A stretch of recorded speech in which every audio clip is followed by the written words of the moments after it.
तो last class में हमने एग्रीगेट डिमांड के बारे में डिस्कस कर लिया था। आज की क्लास में हम लोग एग्रीगेट सप्लाई के बारे में डिस्कस करेंगे। तो एग्रीगेट सप्लाई का जो बेसिक जो इंट्रोडक्शन था वो मैंने कल ही दे दिया था आपको, जस्ट एक आउटलाइन दे दी थी, बट सेम चीज मैं आज रिपीट कर देती हूँ ताकि एक बार रिवाइज भी हो जाए। फिर इसका जो शेड्यूल है और डायग्राम है और इसका क्या कनेक्शन है इनकम के साथ, वो सारी चीजें डिस्कस हो जाएंगी। तो कल जब मैं आपको एग्रीगेट सप्लाई बता रही थी तो मैंने आपको बताया था कि एग्रीगेट सप्लाई का मतलब क्या होता है। एग्रीगेट सप्लाई का मतलब होता है money value of final goods and services that all the producers are willing to supply. यानी कि वो फाइनल गुड्स एंड सर्विसेज की मनी वैल्यू क्या है जिसको प्रोड्यूसर जो है विलिंग टू सप्लाई है, वो सप्लाई करने को तैयार है। तो अगर कोई प्रोड्यूसर विलिंग टू सप्लाई है तो अगर हम अज्यूम कर ले कि उसने सप्लाई कर दिया है, यानी कि final goods and services market में आ गए हैं, तो ये नेशनल इनकम की भी डेफिनेशन बन जाती है कि नेशनल इनकम की जो डेफिनेशन होती है that is money value of final goods and services that a producer is willing to supply, या फिर producer supplies in the economy. तो इसी डेफिनेशन के बेसिस पे मैंने आपको बताया था कि एएस जो होता है बच्चे, that is equal to national income, और इनकम को हम जो डिनोट करते हैं वो डिनोट करते हैं वाई से। ठीक है ना। फिर मैंने आपको डिस्कस करके आपसे पूछ के बताया था कि इनकम का आप इनकम के साथ अपने क्या करोगे। तो आपका आंसर आया था कि हम इनकम का कुछ पार्ट दीदी कंज्यूम कर लेंगे और कुछ पार्ट हम सेव कर लेंगे। तो यहाँ से हमको मिल जाता है इनकम का फॉर्मूला। और अगर मैं देखूं तो y जो है वो as के इक्वल है, तो as का फॉर्मूला भी यही बन जाता है मेरा, as is equal to c plus S, जिसमें c जो है वो कंजम्पशन है और s जो है वो सेविंग है। ठीक है। अब हम आते हैं डायग्रामेटिक रिप्रेजेंटेशन ऑफ एएस पे। तो एएस की डायग्रामेटिक रिप्रेजेंटेशन और शेड्यूल बनाने के लिए हमको क्या क्या चाहिए, तो एएस को पता करने के लिए हमको पता होना चाहिए कि कंजम्पशन कितनी है और सेविंग कितनी है। ठीक है। तो अगर हम लोग ये कंजम्पशन और सेविंग निकाल लेते हैं तो हमको पता चल जाएगा एएस कितनी है। तो मान लेते हैं कि हमारी जो इनकम है वो 0, 100, 200, 300, 400, 500 एंड 600 है। और मैंने आपको कंजम्पशन का बताया था कि जब आपकी इनकम बेटा 0 होती है तो आपको सर्वाइवल के लिए मिनिमम कंज्यूम करना पड़ता है, और हम कांस्टेंट लेके चलेंगे 40 का, कि 40 रुपीज का हमको कंजम्पशन करना ही करना पड़ेगा।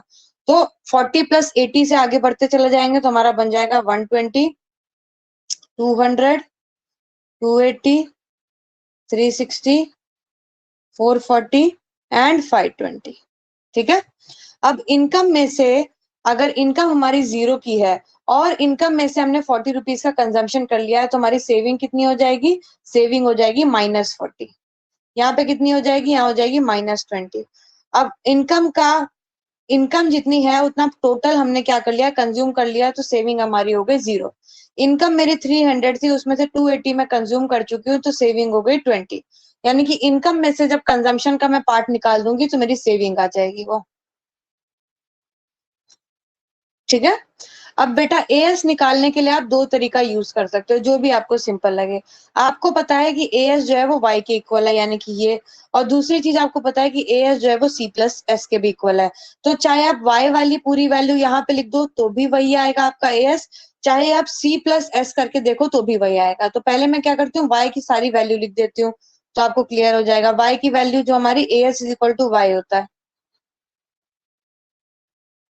और अगर हम ध्यान से देखेंगे तो हम C प्लस एस जब करेंगे, when will do C plus S, तो हमारी वैल्यू सेम आएगी।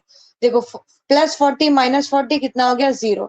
120 -20 100, 200 प्लस 0 200, 280 प्लस 20 380। ठीक है। तो किसी भी तरीके से आप कर सकते हो, चाहे आप कंजम्पशन प्लस सेविंग करके कर लो, या फिर आप जो है इनकम को ही क्या मान लो, अपनी एएस मान लो। तो अगर आप ध्यान से देखेंगे तो आपकी इनकम और एएस बेटा क्या है, इक्वल है। यानी कि जिस लेवल से आपकी इनकम इंक्रीज हो रही है उसी लेवल से आपकी एएस इंक्रीज हो रही है। तो जब इसके डायग्रामेटिक रिप्रेजेंटेशन में हम जाएंगे तो ये लाइन हमारी 45 डिग्री की लाइन बनेगी 0 से। ठीक है। एएस कहाँ से स्टार्ट हो रहा है, 0 से स्टार्ट हो रहा है कि नहीं हो रहा है, हाँ जी हो रहा है। तो एग्रीगेट सप्लाई 0 हो सकती है, कोई भी उसमें प्रॉब्लम नहीं है।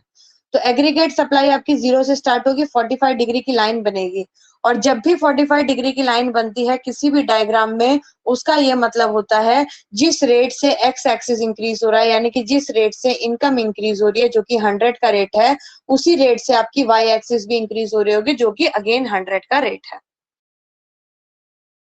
ठीक है, तो ये आपकी y हो जाएगी या फिर ये हो जाएगी as, आप दोनों चीज लिख सकते हो।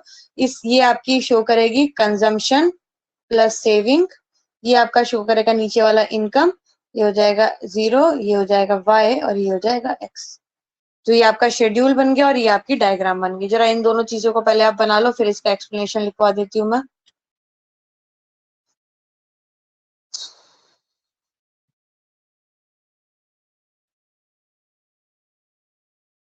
ओके, वेरी गुड, डन हो गया तो अच्छी बात है। साथ साथ में मत किया करो, साथ साथ पहले समझ लिया करो उसके बाद किया करो बेटा।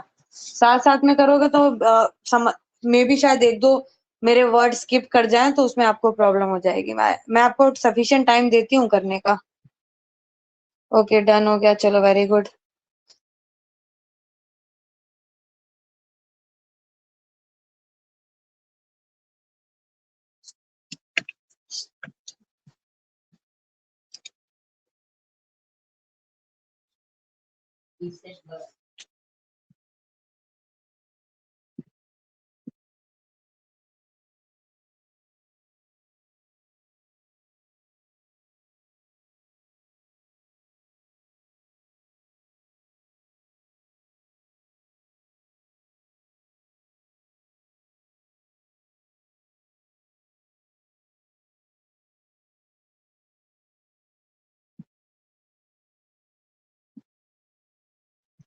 चलो ठीक है, आगे बढ़ेंगे।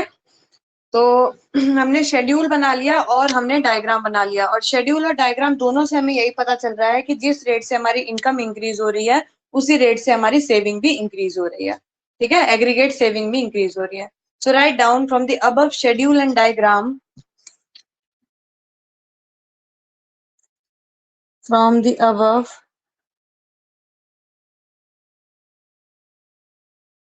schedule and diagram,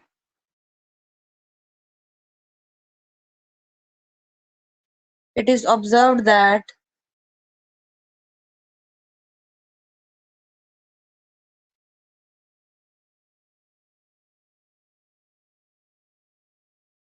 income is represented on x-axis and consumption and saving are measured on y-axis.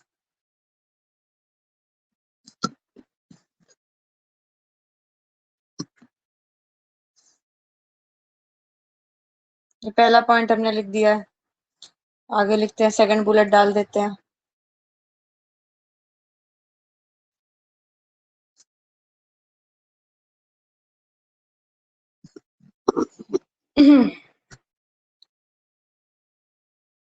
Second bullet, a 45-degree line which represents the aggregate supply has been drawn from the origin.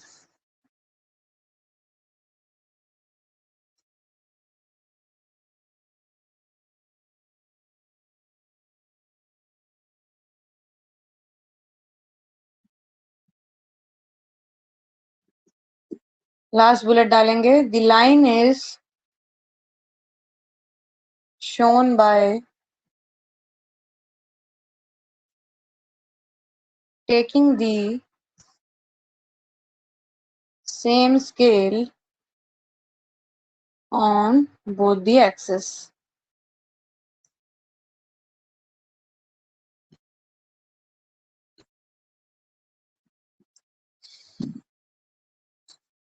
एक और bullet डाल लो।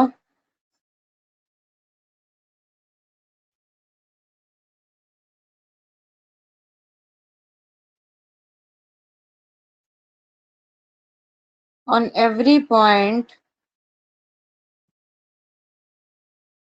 on the y on this 45-degree line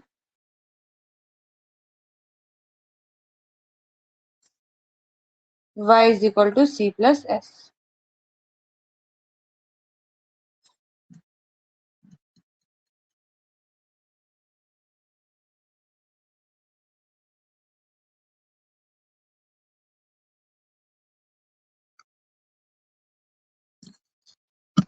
ठीक है,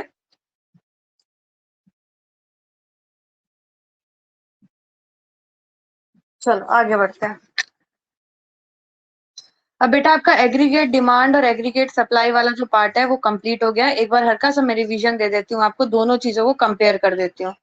तो aggregate demand का जो सबसे ज्यादा प्रॉब्लम एग्जाम के टाइम पे डायग्राम बनाने की आती है। तो एग्रीगेट डिमांड का जो डायग्राम है वो कुछ ऐसा बनता है कि ये पार्ट आपका सी होता है, ये पार्ट आपका आई होता है। तो सॉरी, थोड़ा नीचे होता है आई, सी होता है, नीचे वाला पार्ट आपका आई होता है। ठीक है, ये आपका आई हो गया। तो इस सी और आई को जब हम ऐड करेंगे तो ये हमारा एडी का पार्ट हो जाएगा। एडी कभी भी जीरो से स्टार्ट नहीं हो सकता क्योंकि एडी के अंदर आता है कंजम्पशन। ठीक है, और कंजम्पशन कभी भी जीरो नहीं हो सकता। तो जब एडी का एक पार्ट ही कभी भी जीरो नहीं हो सकता है तो ऑब्वियसली दूसरी चीज ऐड करके वो ऊपर ही चला जाएगा, नीचे तो कभी आएगा ही नहीं। और एएस जो होता है वो ओरिजिन से स्टार्ट होता है, 45 डिग्री का ये लाइन बनाता है, विच शोज कि जितनी आपकी इनकम इंक्रीज हो रही है उतनी आपकी क्या हो रही है, कंजम्पशन और सेविंग, यानी कि आपकी एग्रीगेट सप्लाई भी इंक्रीज हो रही है। ठीक है ना, ये बात हो गई थी आपकी। चलो, तो एग्रीगेट डिमांड और एग्रीगेट सप्लाई यहाँ से आपको समझ आ चुकी होगी, जैसे सबको क्लियर हो गया। नंदिनी, अंजलि क्लियर हुआ बेटा? यस, मुस्कान, सितेश, उज्जवल, सबको हो गया, वेरी गुड। चलो, कभी भी किसी भी टाइम आपको डाउट आ जाता है तो पूछ लिया करो। फाइन, नेक्स्ट टॉपिक आता है बेटा कंजम्पशन फंक्शन, इसको बोलते हैं, क्या बोलेंगे, कंजम्पशन फंक्शन। तो कंजम्पशन फंक्शन क्या होता है? सबसे पहले समझो कि आप कंजम्पशन एक्सपेंडिचर क्या होता है। कंजम्पशन एक्सपेंडिचर होता है कि हमने अपनी इनकम का, ध्यान से समझना, हमने अपनी इनकम का कितना पार्ट स्पेंड किया है on purchase of goods and services. यानी कि हमने अपनी इनकम का कितना पार्ट खुद पे यूज किया है for purchasing goods and services और उसको कंज्यूम करने के लिए। तो एग्जांपल देखो यहाँ पे कि मान लो कि आपकी इनकम जो है बच्चे वो इतनी है, दिस इज इनकम। तो कंजम्पशन एक्सपेंडिचर का मतलब हमने इनकम का कितना पार्ट जो है वो कंजम्पशन पे खर्च किया है। तो अगर हम पाई चार्ट बना के देखें तो हम इसको दो पार्ट में अगर डिवाइड कर देते हैं, तो ये पार्ट अगर हमारा जो है वो आ रहा है consumption of goods and services पे, तो ये हमारा कंजम्पशन एक्सपेंडिचर हो जाएगा। ठीक है ना। अब समझो कि कंजम्पशन फंक्शन क्या होता है। कंजम्पशन फंक्शन बेटा आपको एक रिलेशनशिप बताता है, किसके बीच में, आपकी इनकम और कंजम्पशन के बीच में क्या रिलेशनशिप है ये आपको बताता है। कंजम्पशन का मतलब कितना portion of income you are spending. Consumption function का मतलब कि आपके फंक्शनल रिलेशनशिप क्या है इनकम और कंजम्पशन के बीच में। कितना कंजम्पशन इंक्रीज होने से कितना, सॉरी, कितनी इनकम इंक्रीज होने से कितना कंजम्पशन इंक्रीज होगा। जब हम ये स्टडी करेंगे विथ शेड्यूल एंड डायग्राम, तो जिस जिस लेवल पे जो जो इनकम आएगी और उस लेवल पे कितनी कंजम्पशन है, जब सबको हम साथ में पढ़ेंगे तब हमको पता चलेगा कि हमारा कंजम्पशन फंक्शन क्या है। ठीक है, तो कंजम्पशन फंक्शन जो है ये रिप्रेजेंट करता है, क्या रिप्रेजेंट करता है, एक एक शब्द ध्यान से सुनते रहना। कंजम्पशन फंक्शन जो रिप्रेजेंट करता है, it represent the willingness of household to purchase goods and services at given level of output. तो कंजम्पशन फंक्शन का मतलब है कि एक आदमी या एक इंसान, हाउस होल्ड जो होता है, वो कितना विलिंग है, उसको कितनी इच्छा है कि वो कुछ गुड्स एंड सर्विसेज को खरीदे। तो अपनी इनकम में से कितना पार्ट वो एक्चुअली में कंजम्पशन पे खर्च करना चाहता है। ठीक है। और क्या शो करता है ये शो करता है consumption level at different level of income. हमारी इनकम चेंज होने पे कंजम्पशन लेवल में कितना चेंज आता है। हमारी इनकम 100 थी, 100 पे कंजम्पशन जो था वो 120 का था, फिर 200 पे जो कंजम्पशन आया वो 200 का आ गया। तो यही फंक्शनल रिलेशनशिप जब भी हम पढ़ेंगे तो हम क्या होगा, फंक्शनल रिलेशनशिप जब भी हम पढ़ेंगे तो हम ये पढ़ेंगे कि at what level of income is the level of consumption sorry is the consumption। तो ये जो होता है बच्चों, एक साइकोलॉजिकल कॉन्सेप्ट होता है। साइकोलॉजिकल कॉन्सेप्ट क्यों होता है? क्योंकि कंजम्पशन जो होता है वो कंज्यूमर के प्रेफरेंस और हैबिट पे डिपेंड होता है। कुछ कुछ कंज्यूमर होते हैं जिनकी हैबिट होती है कि जितना हमने कमाया है उतना खर्च कर दे, 4 दिन की जिंदगी है, पता नहीं आगे हो ना हो। ठीक है, तो जितना कमाते हैं उतना खर्च कर देते हैं, तो उस केस में उनका कंजम्पशन फंक्शन हाई होता है।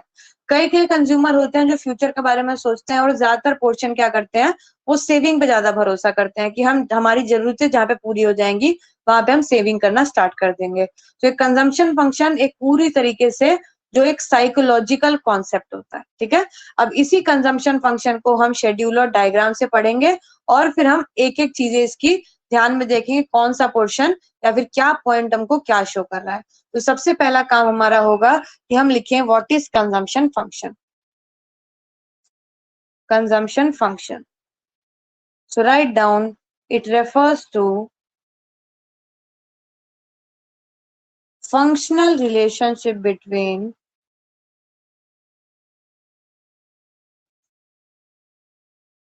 consumption and national income। और इसको जब हम न्यूमेरिकल लिखेंगे तो C is equal to F of Y. F of मतलब फंक्शनल रिलेशनशिप विद वाई। ये हो गया आपका कंजम्पशन फंक्शन। और आपको ध्यान रखना है कि कंजम्पशन फंक्शन जो होता है एक साइकोलॉजिकल कॉन्सेप्ट होता है। ट्रू और फॉल्स में आपको एक क्वेश्चन आ सकता है कि consumption function is a psychological concept, mental concept, physical concept, कौन सा कॉन्सेप्ट है। तो आपको पता होना चाहिए कि कंजम्पशन फंक्शन जो है वो कंज्यूमर के बिहेवियर, प्रेफरेंसेस, हैबिट पे डिपेंड करता है, जो कि एक साइकोलॉजिकल कॉन्सेप्ट होता है। साइकोलॉजिकल मतलब it differs from person to person. वो क्या चीज बिलीव करता है उस पर डिपेंड करता है कि हाउ इट ही और शी विल कंज्यूम। ठीक है, चलो अब हम बनाते हैं कंजम्पशन फंक्शन का डायग्राम। तो कंजम्पशन फंक्शन किसका किसका रिलेशनशिप है? कंजम्पशन फंक्शन कंजम्पशन और इनकम का रिलेशनशिप है। और अभी थोड़ी देर पहले मैंने जो था वो 2 डायग्राम अलग अलग बनाए थे। तो देखो, पहले 2 डायग्राम जब मैं अलग अलग बना रही थी तो आपका कंजम्पशन का डायग्राम बेटा ऐसा बन रहा था और आपका इनकम का डायग्राम जो है जो एएस से इक्वल था वो ऐसे बन रहा था। अभी मेरे को इन दोनों डायग्राम को मतलब एक साथ दिखाना है। तो इन दोनों डायग्राम को जब मैं एक साथ दिखाऊंगी तो मेरा कंजम्पशन का ये पार्ट हो जाएगा और इनकम का ये पार्ट हो जाएगा। तो एक ये पॉइंट यहाँ पे आ रहा है। ठीक है, तो कंजम्पशन और इनकम यानी कि इनकम ये होगी, कंजम्पशन ये हो गया। तो ऐसा करके हमारा डायग्राम बनेगा। डायग्राम बनाने से पहले हम शेड्यूल बना लेते हैं। तो राइट डाउन इनकम 0, 100, 200, 300, 400, 500 एंड 600। फिर आएगा कंजम्पशन। कंजम्पशन में सेम रखो 40 और प्लस 80 करते चले जाओ। 120, 200, 280, 360, 440 एंड 520।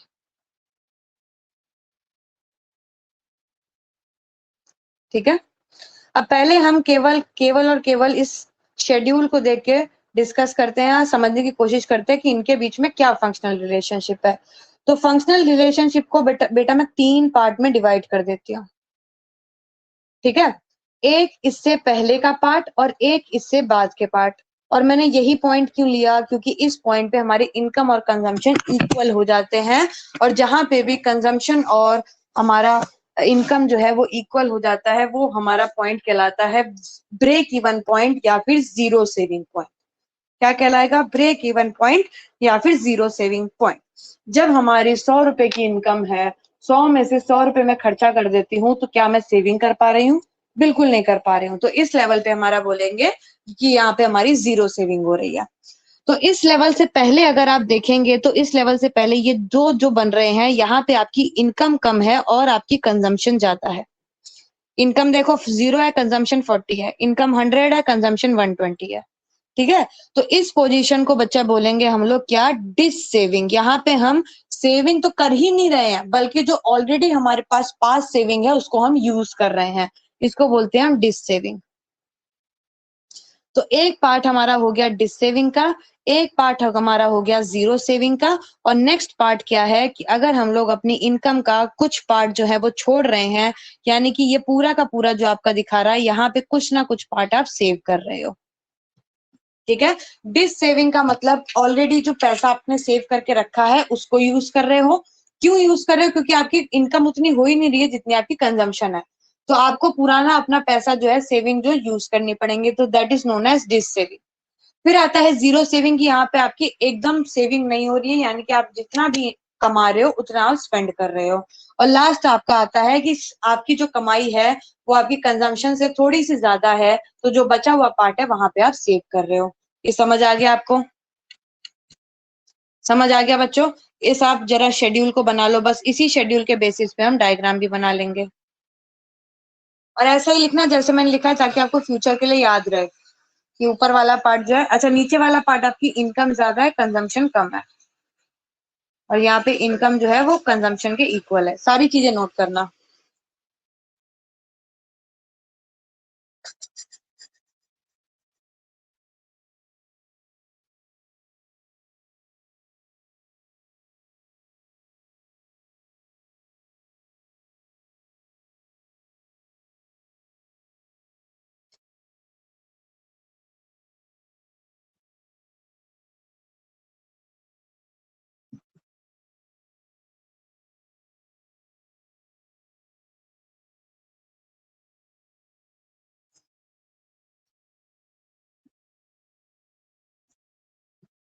हाँ जी बच्चों,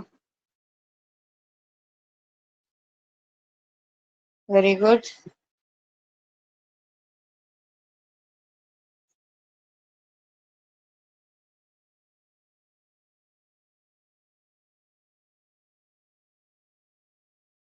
चलो फाइन, आगे बढ़ते हैं। अब इसी के बेसिस पे हम बनाते हैं अपना कंजम्पशन कर्व। तो सॉरी, कंजम्पशन फंक्शन का कर्व। तो कंजम्पशन फंक्शन जो है वो दो चीजों से मिलकर बन रहा है, एक इनकम से और कंजम्पशन से। तो जब हम कंजम्पशन फंक्शन का कर्व बनाएंगे तो हम इनकम और कंजम्पशन दोनों को शो करेंगे, और उसी के बेसिस पे हम देखेंगे कि इनका क्या फंक्शनल रिलेशनशिप है।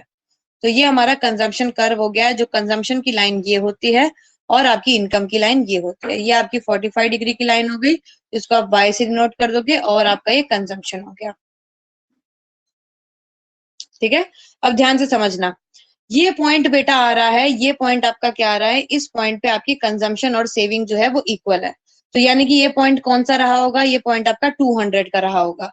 200 लेवल पे आपकी क्या हो रही है? कंजम्पशन और इनकम जो है वो सेम हो रही है। तो ये वाले पॉइंट पे आपका क्या बोलोगे? आप बोलोगे कि इस पॉइंट पे हमारा C is equal to Y है, और इसको आप ब्रेक इवन पॉइंट भी बोल सकते हो, या फिर आप इसको जीरो सेविंग भी बोल सकते हो।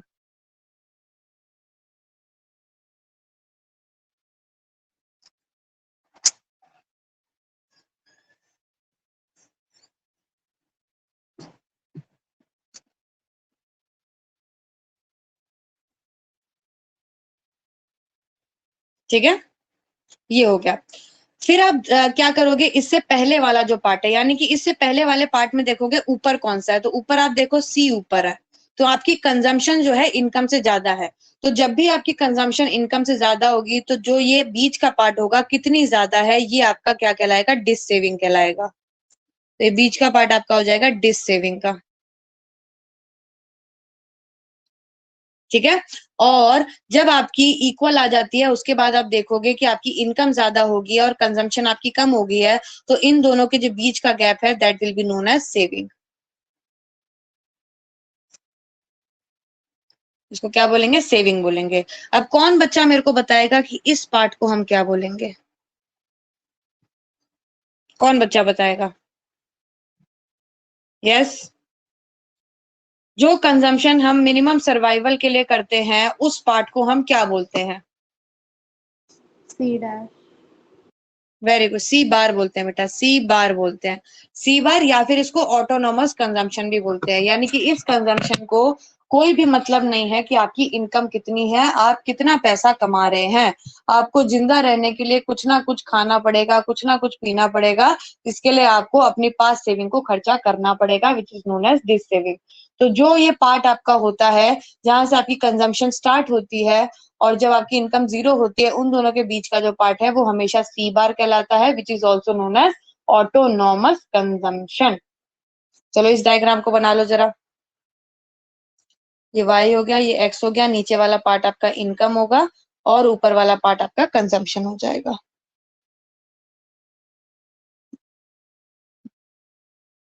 आपका कंजम्पशन हो जाएगा। तो इसका एक्सप्लेनेशन भी लिखेंगे हम।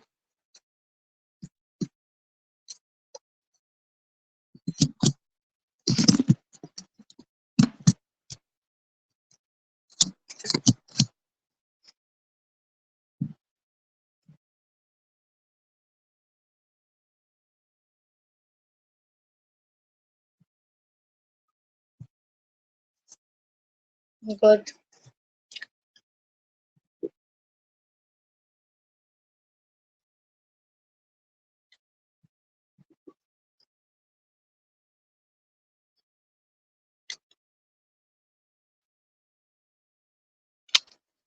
चलो लिखोगे इंपॉर्टेंट ऑब्जर्वेशंस। शेड्यूल और डायग्राम बनाने के बाद लिखोगे इंपॉर्टेंट ऑब्जर्वेशंस।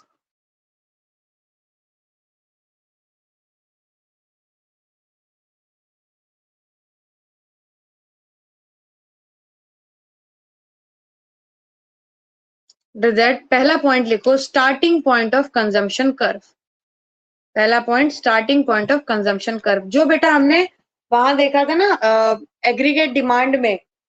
एग्रीगेट डिमांड में जो हमने 2 पॉइंट देखे थे वो दोनों पॉइंट तो आएंगे ही आएंगे, यानी कि starting point of consumption curve and starting slope of consumption curve. तो लिख देते हैं चलो।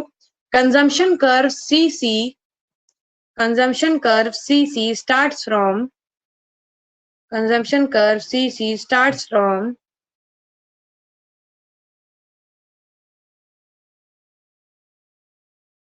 point C on the y-axis, point C on the y-axis।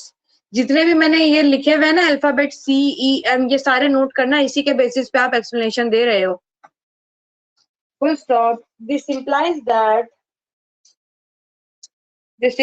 that there is autonomous consumption. This implies that there is autonomous consumption in bracket C bar of OC। देखो यहाँ पे O और C दिख रहा है आपको, OC, ये OC है। C बार किसको, कौन से दो अल्फाबेट को मिला के बना रहा है? C बार जो है वो O और C को मिलके बन रहा है। OC even when the national income is zero, even when the national income is zero।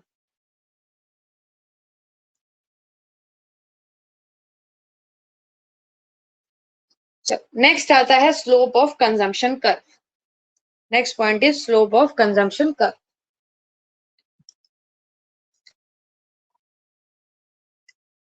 Explanation लिखेंगे।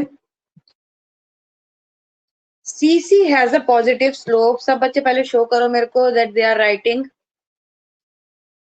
चलो शो करो जल्दी से, आप लिख रहे हैं, जल्दी से आप शो करेंगे। यस वेरी गुड, सब बच्चे लिख रहे हैं। Okay good. ये कौन है भैया मेरे को? हाँ ठीक है। ये कौन है, ये कौन है? बहुत बढ़िया डायग्राम बनाया है ये। एक मिनट रुकना। ओके नंदिनी है ये।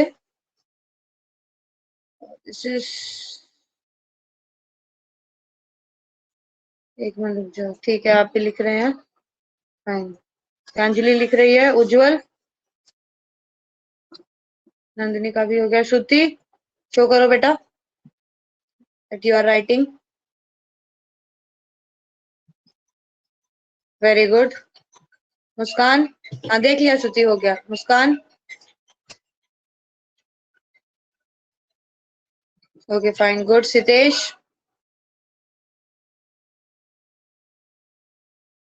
yes सितेश.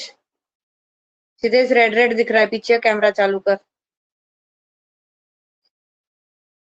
कुछ नहीं दिख रहा है, रेड रेड दिख रहा है पीछे, कैमरा चालू कर. उंगली हटा वहां से. Not able to see. Okay fine. नीचे कर, नीचे. Very good, good Sitesh. Ujjwal,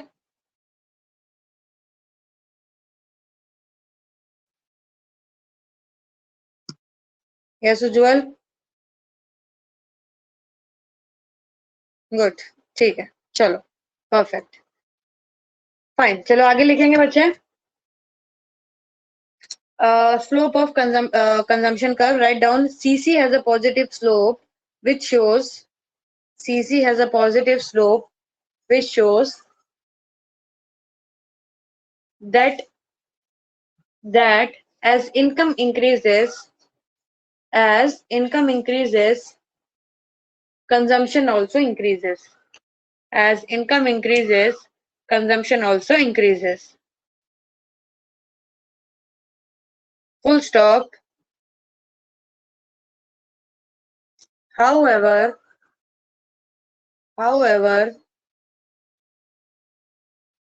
proportionate rise in consumption,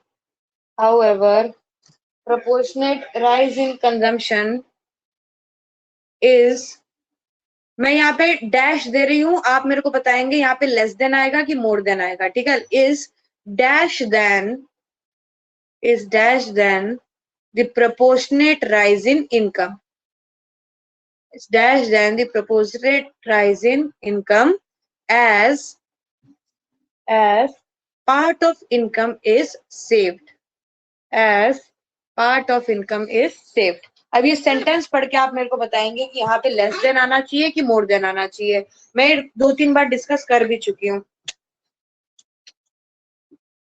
यहाँ पे लेस देन आएगा कि मोर देन आएगा, आप जल्दी से मेरे को बताएंगे. पूरा सेंटेंस पढ़े. यहाँ पे लेस आएगा कि मोर आएगा? कौन बोला? ये श्रुति बोली. एक्सप्लेन करो क्यों लेस देन आएगा. अभी पता नहीं लेस देन आएगा कि मोर देन आएगा. Just I am asking what is the logic. What is the logic Shruti? Less than क्यों आएगा? देश में हमने बताया था कि यहाँ पे जब डायग्राम के हिसाब से जब ऊपर गया तो इनकम जब ज्यादा हुआ तो कंजप्शन हमेशा लेस देन होता है और वही पार्ट सेव्ड होता है. Income is saved. अच्छा ठीक है. और कौन बता रहा है? लेस होएगा. Anjali, what is the logic behind less? इस लाइन के हिसाब से मतलब लिखा है कि जब कंजम्पशन लेस होगा तभी मतलब इनकम जो है वो सेव तभी होगा जब कंजम्पशन लेस होगा, इसलिए यहाँ पे लेस आएगा. अगर इनकम बढ़ रहा है तो कंजम्पशन लेस ही होगा, तभी सेविंग होगी. ठीक है. मैं एक और लॉजिक आपको याद दिला देती हूँ. मैंने आपको कल की क्लास में बताया था कि आपकी इनकम जो है वो 100 से बढ़ रही है, लेकिन आपकी कंजम्पशन जो है मैंने 80 से बढ़वाई थी. रीजन क्या था कि जैसे जैसे ये ह्यूमन टेंडेंसी होती है, ह्यूमन बिहेवियर होता है, इसलिए इसको साइकोलॉजिकल कॉन्सेप्ट बोलते हैं. जैसे जैसे हमारी इनकम बढ़ती है वैसे वैसे हम क्या करते हैं, हमारी जरूरतें तो पूरी हो जाती है और हमारी शायद कंजम्पशन भी बढ़ती होगी. लेकिन जिस लेवल से हमारी इनकम बढ़ रही है उस लेवल से हम अपनी कंजम्पशन नहीं बढ़ाते हैं, क्योंकि हम कोशिश करते हैं एज अ ह्यूमन बीइंग, ये ह्यूमन टेंडेंसी होती है कि जब हमारे पास ज्यादा पैसा आ रहा है तो एटलीस्ट कुछ पार्ट हम सेव कर सकें. और इनकम बेटा होता है 2 पार्ट में डिवाइडेड होता है, कंजम्पशन और सेविंग में डिवाइड होता है. तो ऑब्वियसली अगर हमारी इनकम बढ़ रही है तो हमारी कंजम्पशन भी बढ़ेगी और हमारी सेविंग भी बढ़ेगी. तो जितनी इनकम बढ़ रही है उतनी हम कंजम्पशन नहीं बढ़ा सकते हैं, क्योंकि इनकम का कुछ ना कुछ पार्ट हमको सेव करना पड़ता है. Good Shruti and Anjali, very good. More than, अच्छा ये सितेश मोर देन नहीं होगा.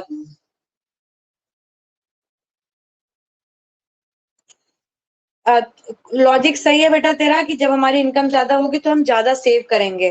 तो मैंने यहाँ क्वेश्चन पूछा था कि कंज्यूम कितना करेंगे, तो हमारी इनकम ज्यादा बढ़ेगी तो हम कंज्यूम कम करेंगे, रेदर हम सेविंग पे ज्यादा फोकस करेंगे। ऐसा नहीं है कि हम कंजम्पशन बिल्कुल कम कर देंगे, लेकिन हम कंजम्पशन करेंगे, बट जो एडिशनल पार्ट ऑफ इनकम हमको मिल रही है, जो हम गेन कर रहे हैं, वो additional part we will use it in saving, not the consumption. Third point लिखेंगे बच्चों, तो आपके कॉन्सेप्ट क्लियर हो रहे हैं, वेरी गुड।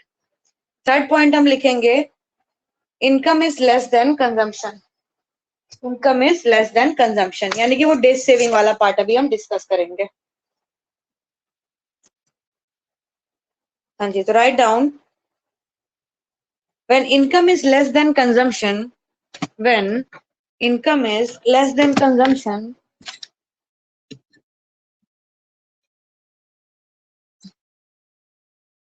ब्रैकेट में लिखो that is income level, that is income level less than OM. OM अगर आप अपने डायग्राम में देखोगे तो ओएम आपको इधर दिखेगा, ये आपका ओ हो गया और यहाँ पे एम बनाया था मैंने, ठीक है। एम कहाँ पे, जहाँ पे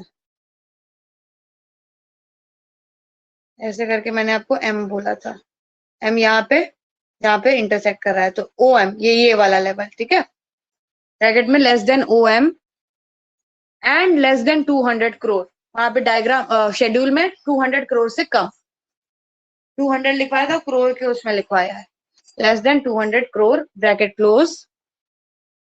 The bracket is covered by dis saving. Sorry, the gap is covered by dis saving. The gap is covered by dis saving. Bracket में लिख लो that is by utilizing previous saving. That is by utilizing previous saving.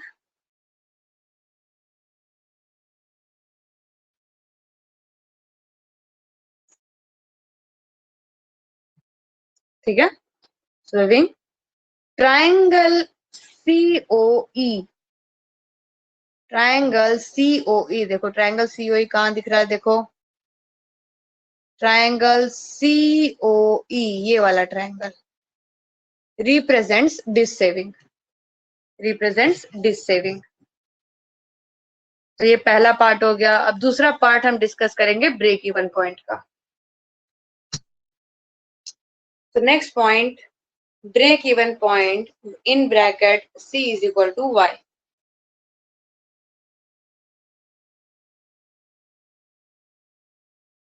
Write down at OM level of income, at OM level of income,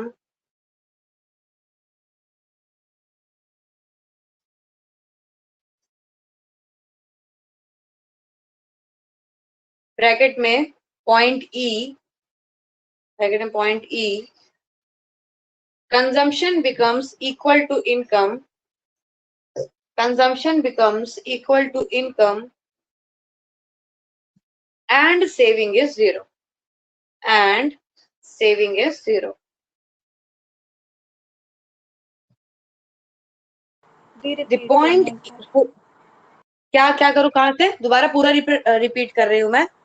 At OM level of income in bracket point E, consumption becomes equal to income, consumption becomes equal to income and saving is zero।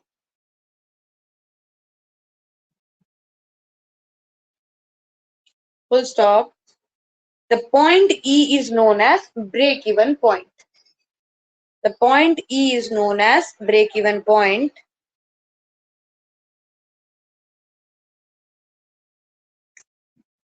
and it occurs and is occurs and it occurs corresponding to income of rupees 200 crore, corresponding to income of rupees 200 crore।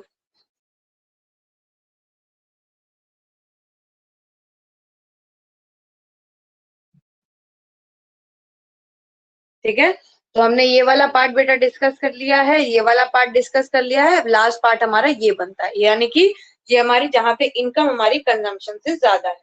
So write down income is more than consumption।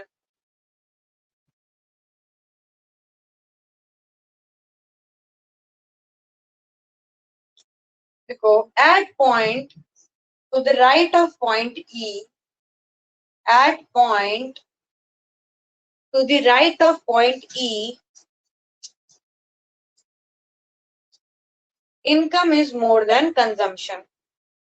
Income is more than consumption. Full stop. Excess of income leads to saving.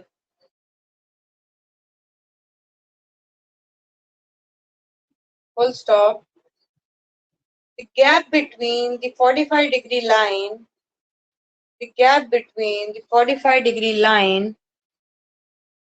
कौन सा repeat करना है सितेश, बता, कौन सा repeat कर दूं?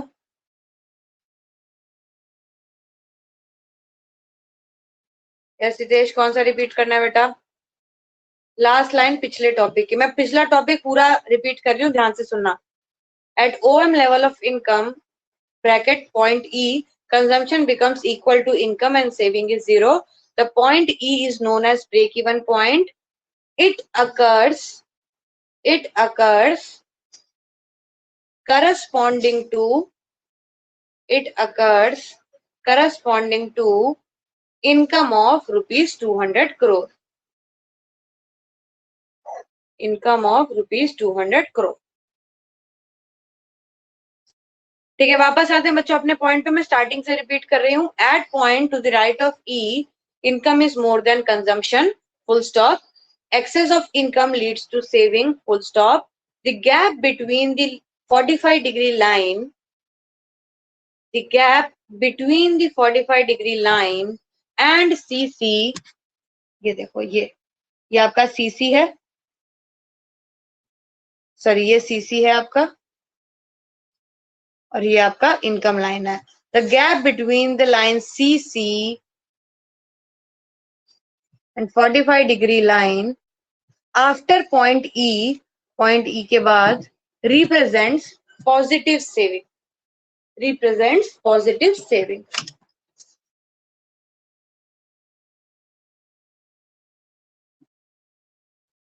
Full stop. 45-degree line is significant मतलब important है. कंजम्पशन फंक्शन में 45 डिग्री की लाइन बनाना क्यों इंपॉर्टेंट है वो बता रहे हैं. 45 degree line is significant as it indicates whether consumption spending is equal to or greater than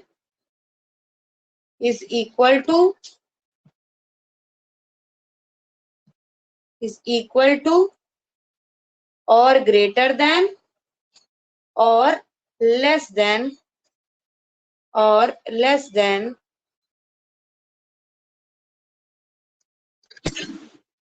the consumption level,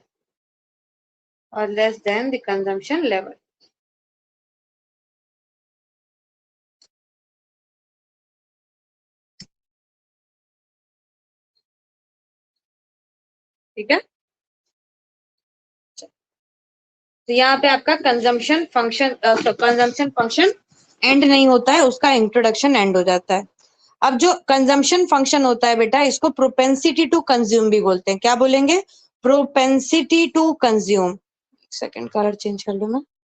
हाँ जी, प्रोपेंसिटी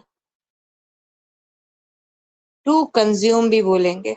तो प्रोपेंसिटी टू कंज्यूम जो होती है, इसके टेक्निकल 2 एस्पेक्ट होते हैं. एक को बोलते हैं हम एवरेज प्रोपेंसिटी टू कंज्यूम, जिसको हम डिनोट करते हैं APC से, और दूसरा होता है मार्जिनल प्रोपेंसिटी टू कंज्यूम, जिसको हम डिनोट करते हैं MPC से. ठीक है. तो there are technically 2 aspect of propensity to consume. पहला है एवरेज प्रोपेंसिटी टू कंज्यूम और दूसरा है मार्जिनल प्रोपेंसिटी टू कंज्यूम.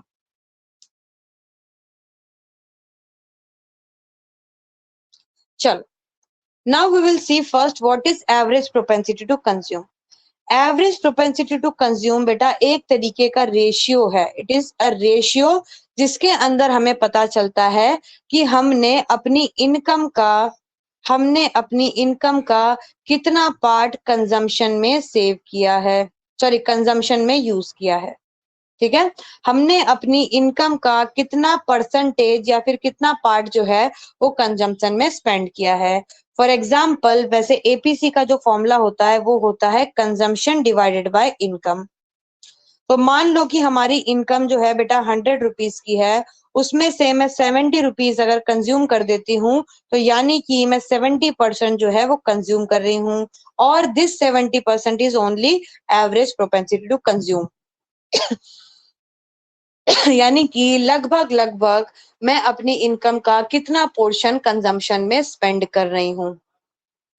ठीक है, it is the percentage of income spend on consumption. So write down APC, average propensity to consume. It refers to the ratio of consumption expenditure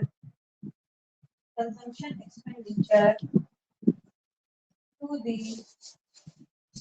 the corresponding level of income.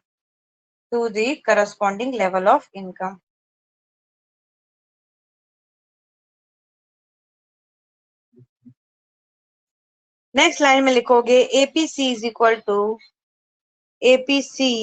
equal to consumption divided by income, which is equal to C by Y.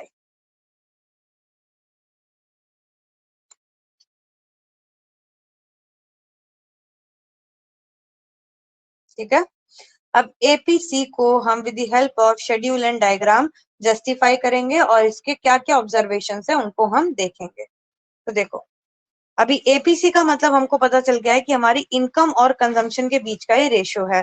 तो APC का schedule और diagram बनाने के लिए हमको क्या पता होना चाहिए, एक तो वाई पता होनी चाहिए और हमको सी पता होना चाहिए. तो वाई हम ऑलरेडी जानते हैं, हम 0 से लिखना स्टार्ट करते हैं, छोटा सा ही करते हैं, तो हम 400 तक लिख लेते हैं इसको, और फिर हम कंजम्पशन लिखते हैं अपना 40, 120, 200, 280 एंड 360.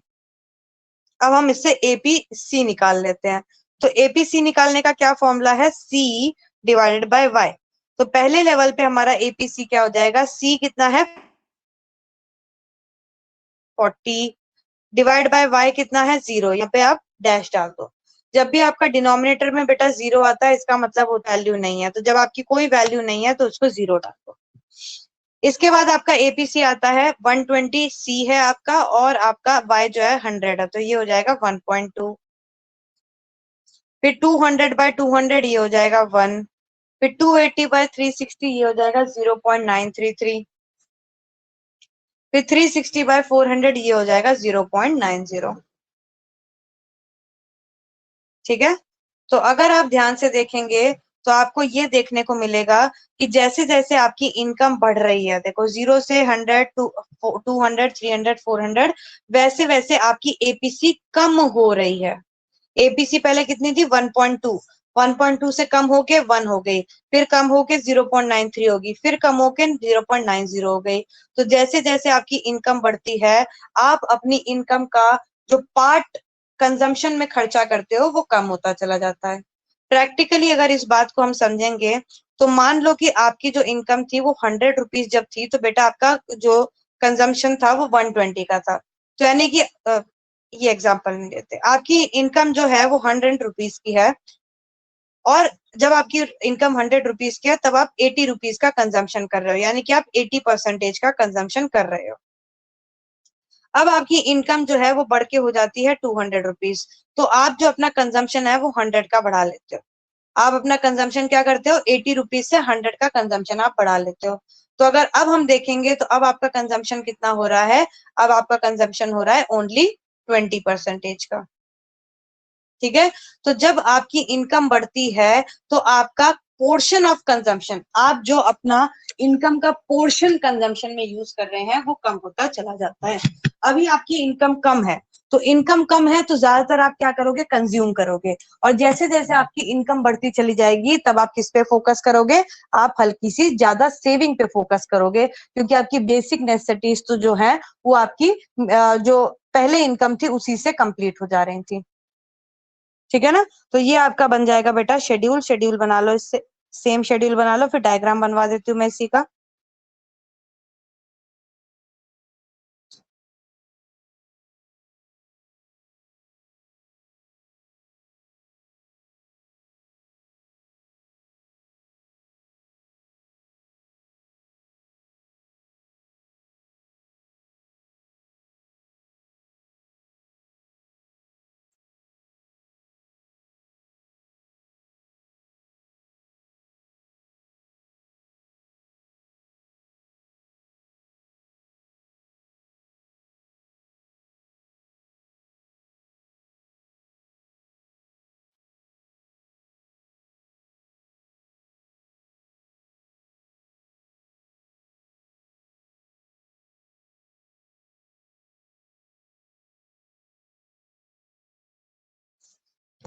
ठीक है, तो अभी ये थोड़ा सा डायग्राम देख लो, डायग्राम हल्का सा देख लो आप, उसके बाद दूसरा काम करना।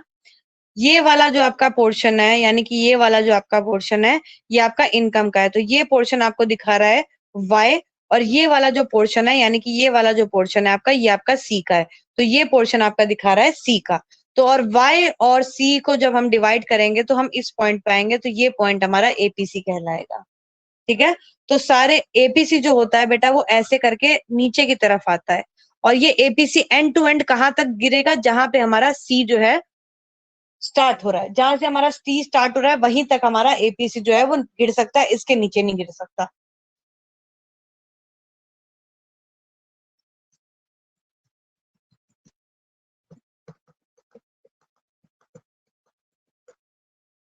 चलो एक्सप्लेनेशन लिखेंगे अब इसका।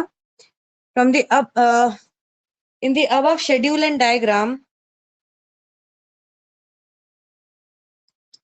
the above schedule and diagram,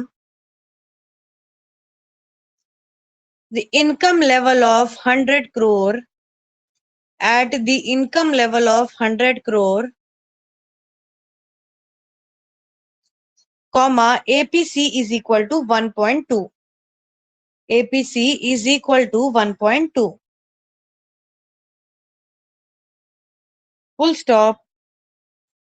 APC falls, यहां से यहां पे आ रही है, APC falls to 1, APC falls to 1 when income rises from 100 to 200.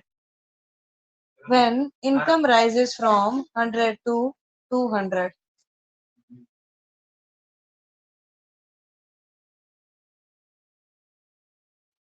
Just a minute. Full stop. The value of APC further, the value of APC further falls to 0.933, falls to 0.933, and then to 0.90, and then to 0.90.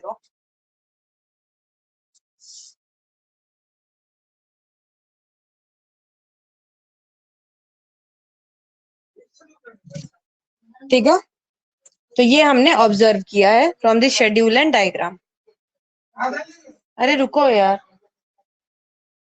अच्छा इसी के continue करो, ये तो मैंने केवल schedule का लिखवाया है, इसी का कंटिन्यू करो। Income is measured on x axis, income is measured on x axis and consumption is measured on y-axis, and consumption is measured on y-axis.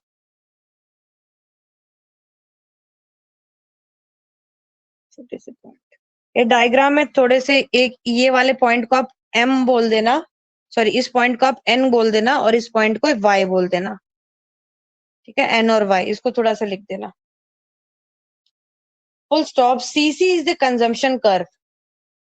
CC is the consumption curve. full stop. APC represents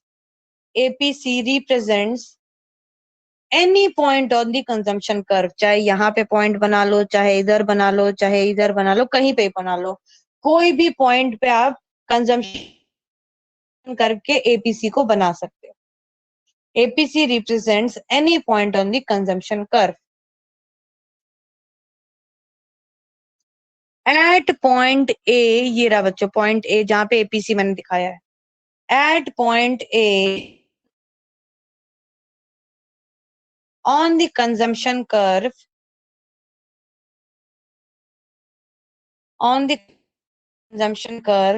to PC ON यानी कि C divided by OY.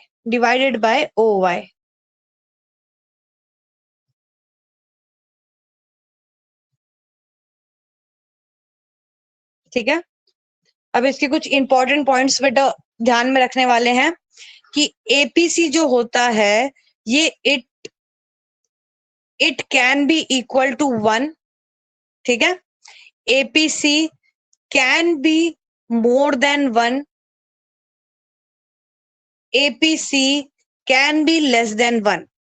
अब ये कब कब हो सकता है? देखो, एपीसी जो है वो 1 के इक्वल कब हो सकता है? जब आपका इनकम और आपकी कंजम्पशन इक्वल होते हैं, वहां पे एपीसी क्या हो जाएगा? 1. क्योंकि एपीसी का फॉर्मूला होता है सी बाय वाई.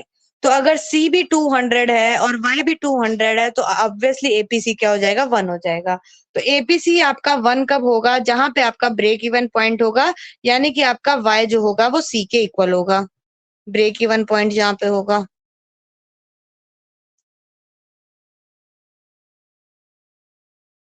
ठीक है. नेक्स्ट आता है एपीसी लेस देन 1 कब होगा? तो एपीसी जो है बेटा आपका लेस देन 1 कब हो सकता है? जब आपका कंजम्पशन जो है वो कम हो और आपकी इनकम ज्यादा हो. आपका जब कंजम्पशन कर्व होगा और इनकम ज्यादा होगी तो आपका एपीसी लेस देन 1 हो जाएगा. यानी कि आप इनकम का जो पोर्शन कंजम्पशन में यूज कर रहे हो वो इनकम के रिलेशन में थोड़ा सा कम है, तो लेस देन 1 हम मान लेंगे. ठीक है. और एपीसी मोर देन 1 कब होगा? इसका उल्टा, जब आपकी कंजम्पशन ज्यादा होगी और आपकी इनकम जो है कम हो जाएगी, तब आपका एपीसी लेस देन 1 हो जाएगा. तो अगर आप देखेंगे तो ये वाला पॉइंट आपका बता रहा है एपीसी इज मोर देन 1, और ये वाला पॉइंट आपका नीचे वाला बता रहा है एपीसी इज लेस देन 1, और ये वाला पोर्शन आपका बता रहा है एपीसी इज इक्वल टू 1. ठीक है. तो एपीसी मोर देन 1 है बेटा, ये मोर देन 1. ये आपका नीचे वाला एपीसी लेस देन 1, और ये आपका बीच वाला आ जाएगा एपीसी इज इक्वल टू 0. तो 3 पॉइंट आपको समझने हैं. चौथा पॉइंट आपको जो समझने वाला है वो ये है कि एपीसी जो है ये फॉल करेगा विद इंक्रीज इन. अगर हमारी इनकम में इंक्रीज हो रहा है तो हमारी एपीसी क्या करेगी? फॉल करेगी. ये हमने शेड्यूल में भी देख लिया था कि जैसे जैसे हमारी इनकम इंक्रीज हो रही थी वैसे वैसे हमारी एपीसी फॉल हो रही थी. रीजन क्या है? रीजन ये है कि हम लोग कुछ पार्ट ऑफ इनकम क्या करने लगते हैं? सेव करने लगते हैं.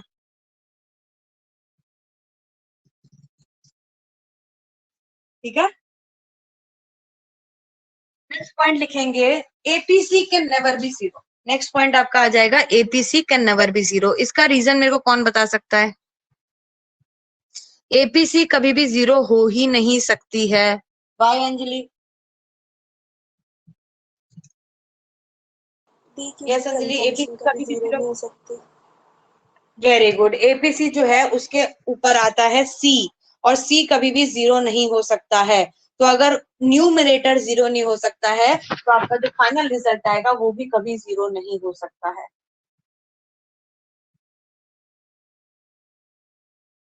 ठीक है. तो ये आपका हो गया एपीसी. अब मैं आपको बता देती हूँ एमपीसी क्या होता है. एमपीसी है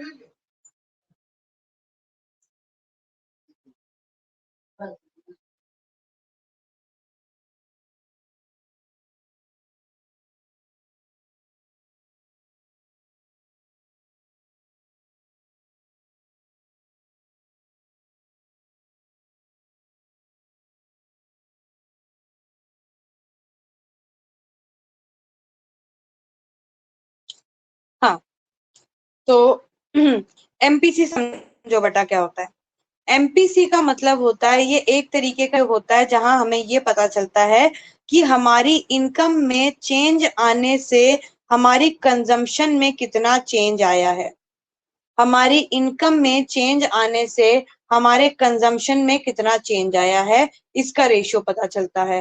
पहले एपीसी में हमें कंजम्पशन और इनकम का रेशियो पता चल रहा था, यहाँ पे हमें चेंज इन कंजम्पशन और चेंज इन इनकम का रेशियो पता चलता है। तो अगर हम देखें कि एमपीसी का फॉर्मूला क्या बनेगा, एमपीसी का फॉर्मूला कि आपकी सी में कितना चेंज आया with respect to your income. Change in C divide by change in Y, यानी कि डेल्टा डेल्टा वाई। तो write down MPC refers to the ratio, MPC refers to the ratio of consumption curve. MPC refers to the ratio of change in consumption curve, sorry, consumption expenditure.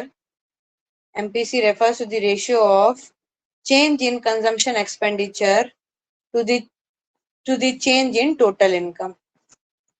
To the change in total income. ठीक है, example के लिए मैं आपको बता देती हूँ practically. आपके पहले इनकम जो थी वो 100 रुपीज की थी। जब आपकी इनकम 100 रुपीज की थी तब आप तब आप जो कंजम्पशन कर रहे थे वो आप कंजम्पशन कर रहे थे 110 का। सॉरी, क्या बता रही हूँ मैं। हाँ, आपकी जब बेटा इनकम 100 की थी तब आपका जो कंजम्पशन था वो 70 रुपीज का था, और जब आपकी इनकम 200 की हो गई तब आपका कंजम्पशन 110 का हो गया। तो आपकी इनकम में कितना चेंज आया, तो आपकी इनकम में 100 रुपीज का चेंज आया, और इस चेंज की वजह से आपके कंजम्पशन में कितना चेंज आया, तो आपके कंजम्पशन में 40 का चेंज आया। तो एमपीसी आपका हो जाएगा 0.40, यानी कि 40%। यानी कि इनकम जो है इंक्रीज होने से हमारी कंजम्पशन में 40% का चेंज आएगा। हमारी इनकम अगर 100% से इंक्रीज होती है तो उसकी वजह से हमारी जो कंजम्पशन है उसमें 40% का चेंज आएगा। ठीक है, ये हो जाएगा। अभी हमको एमपीसी के लिए क्या चाहिए, एमपीसी के लिए हमको चाहिए change in consumption and change in Y. और चेंज इन कंजम्पशन और चेंज इन वाई के लिए क्या चाहिए, हमको वाई चाहिए और कंजम्पशन चाहिए। देखो अभी शेड्यूल बना देते हैं इसका।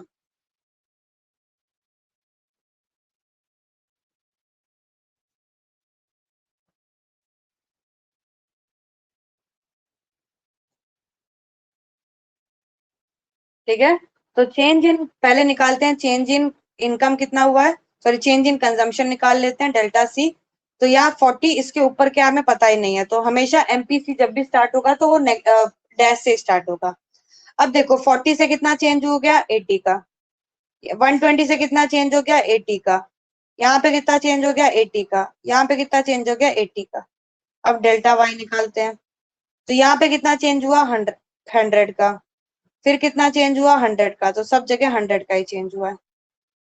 अब हम निकालते हैं एमपीसी। तो एमपीसी का फॉर्मूला क्या है, delta C divide by delta Y. तो 80 डिवाइड बाय 100, ये हो जाएगा 0.80। Again 80 divide by 100, 0.80। Again 80 divide by 100, 0.80 and 0.80। तो अगर आप ध्यान से देखेंगे तो आपका MPC remains constant at every level in and consumption, at every level of income and consumption.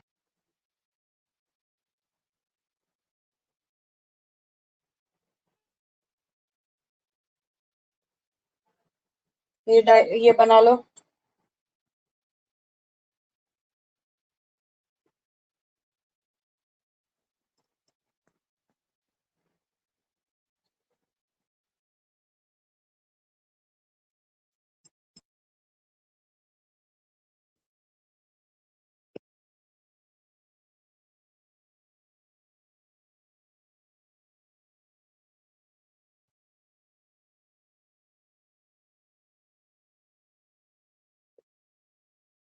ठीक है, अब इसके इंपॉर्टेंट पॉइंट्स बेटा जो ऑब्जर्व कर रहे हैं हम वो नोट कर लो, बाकी इसका डायग्राम मैं आपको कल समझा दूंगी। तो इसके डायग्राम में और एपीसी के डायग्राम में क्या अंतर है ये भी मैं आपको बता दूंगी। तो इसकी इंपॉर्टेंट ऑब्जर्वेशन जो है वो ये है कि जो एमपीसी की वैल्यू है ये बेटा हमेशा 0 और 1 के बीच में रहेगी, कभी भी 0 से नीचे नहीं जाएगी और कभी भी 0 से ऊपर नहीं जाएगी। ठीक है, वैल्यू ऑफ एमपीसी जो है वो 0 से 1 के बीच में ही रहेगी। एमपीसी की जो इसी में इंपॉर्टेंट नोट करने वाला है कि एमपीसी की वैल्यू 0 से 1 के बीच में रहेगी, लेकिन एमपीसी 0 भी हो सकता है और एमपीसी आपका जो है वो 1 भी हो सकता है।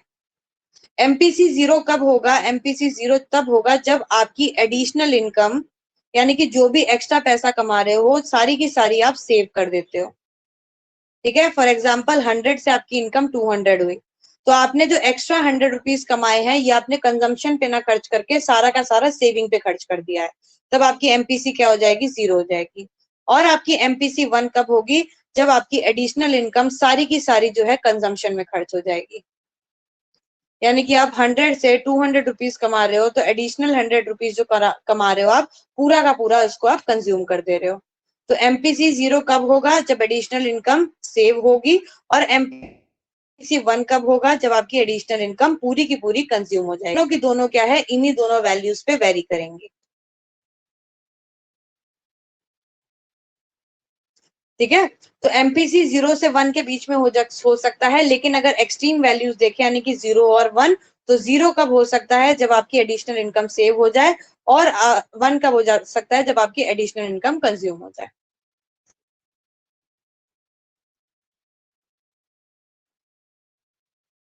समझ आया? एक इंपॉर्टेंट पॉइंट बच्चों जो एग्जाम में देखने को मिला था 2017 के पेपर में, कि वहां पे आपको ट्रू एंड फॉल्स पूछे गए थे, जहां पे आपको पूछा गया था दो सेट में क्वेश्चन आए थे। एक पूछा गया था कि MPC of poor is greater than MPC of rich, and दूसरा MPC of developing country is less than MPC of developed country। ठीक है, पहले तो हम ये स्टेटमेंट को डिस्कस करते हैं। तो एमपीसी ऑफ पुअर जो है वो एमपीसी ऑफ रिच से बड़ा होता है कि छोटा होता है? तो आप मेरे को वोट करके बताएं कि कितने बच्चे बोल रहे हैं कि पहली वाली स्टेटमेंट ट्रू है। कितने बच्चे बोल रहे हैं पहली वाली स्टेटमेंट ट्रू है? How many of you are saying that first statement is true या फिर false? अपना अपना आंसर लिख दें। एमपीसी का मतलब होता है कि आप अपनी एडिशनल इनकम का पोर्शन कितना कंजम्पशन में खर्च कर रहे हो। तो पुअर लोग अपनी एडिशनल इनकम ज्यादा कंजम्पशन में खर्च करते हैं, या रिच लोग अपनी इनकम ज्यादा कंजम्पशन में खर्च करते हैं? कौन इनमें से दोनों जो है, रिच और पुअर में से अपनी इनकम का ज्यादातर पोर्शन कंजम्पशन में खर्च करता है? पुअर ज्यादा करते हैं, ट्रू है। अंजलि बोल रही है ट्रू, सिद्धेश बोल रहा है ट्रू, पुअर वाले ज्यादा करते हैं। तो पहली स्टेटमेंट आपको ट्रू नजर आ रही है, तो सबका आंसर बिल्कुल सही है बच्चों कि पुअर पीपल जो है अपनी इनकम का ज्यादातर पोर्शन कंजम्पशन पे खर्च करते हैं, क्योंकि बेसिक और रिच के पास ऑलरेडी इतना पैसा होता है कि वो कोशिश करते हैं ज्यादातर इन्वेस्टमेंट सेविंग करते हैं। पहली स्टेटमेंट ट्रू है। दूसरी स्टेटमेंट की बात करें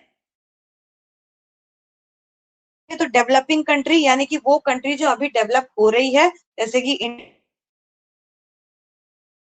डेवलप्ड कंट्री जो ऑलरेडी डेवलप हो चुकी है, जैसे कि चाइना। तो आप मेरे को बताएंगे सेकंड स्टेटमेंट ट्रू है कि?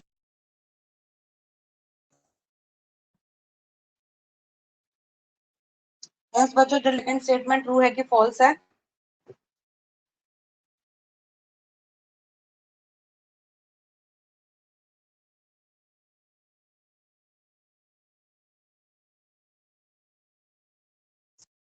हम्म, फॉल्स है। सिद्धेश बोल रहा है फॉल्स है। Okay, fair enough.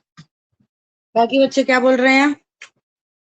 Siddhesh, what is the logic बेटा, फॉल्स क्यों बोला आपने?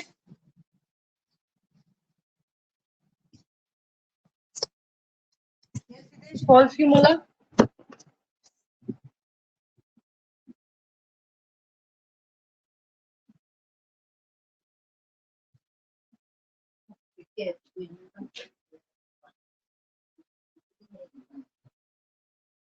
हाँ जी, और बच्चे नहीं बोलेंगे कि ट्रू है कि फॉल्स है?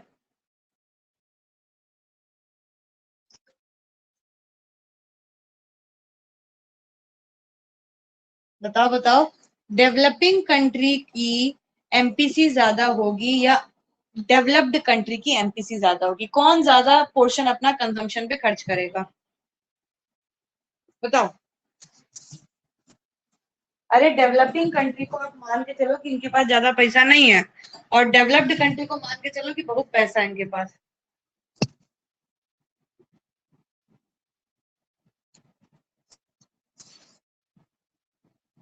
हाँ जी बताओ। यस अंजलि, क्या होगा?